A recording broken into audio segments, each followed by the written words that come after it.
Kilala ang mga dwarf hamster sa pagiging maliit at maliksi. Kuwang-kuha nila ang loob ng pet owner na si Rupert. Para silang mga aso, pusa, kumbaga pag binibigyan mo sila ng time na nagkakaroon din kayo ng parang bonding, umaamo rin po sila sa inyo.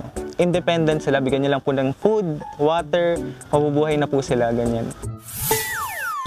Isang Roborovski o dwarf hamster sa 17 na iba't ibang uri ng hamster na matatagpuan sa iba't ibang panig ng mundo. Nagmula ang Roborovski sa Central Asia at kilala sa pagiging pinakamaliit at pinakamaliksi pero kalmado at maamo. Hindi pwedeng paliguan ang mga hamster at bawal din hawakan ng matagal. Maaari po silang ma-stress. Sa dulot ng pag-stress po nila, doon po hihina yung immune system nila hanggang sa magkakaroon po sila ng mga iba't ibang sakit, ganyan. And doon po sila usually namamatay sa stress po talaga. Siguro isa-isang araw po, 30 minutes lang po kasi mabilis nga po silang ma-stress. Mabilis magparami ang mga hamster. Hango sa mga kabarkada ni Rupert ang pangalan ng ilan niyang hamster. So ang pangalan po nito ay si Mace. Ito naman po ay si Francis. Ito naman po ay si Shairat. Ito naman po ay si Dailane Morales po. At ito naman po ay si Charles Garcia.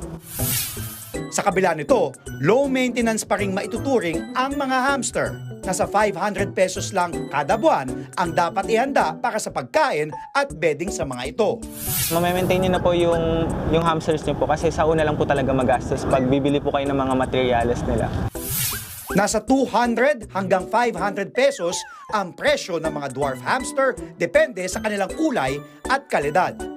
Meron po akong TikTok, rdwayne24, and also meron po rin po akong Facebook page na para lang din sa kanila, Squishy Robo po. So kung gusto niyo mag-inquire, make sure po na mag-message po kayo doon sa aming mga Facebook page. Mga kapatid, Dimples Romana po, kumpletuhin ang inyong umaga ng mga kwentong puno ng inspirasyon. Salubungin po ang bawat araw ng may ngiti at pag-asa. Kaya't mag-subscribe na po at mag-follow na sa aming social media pages ng News 5.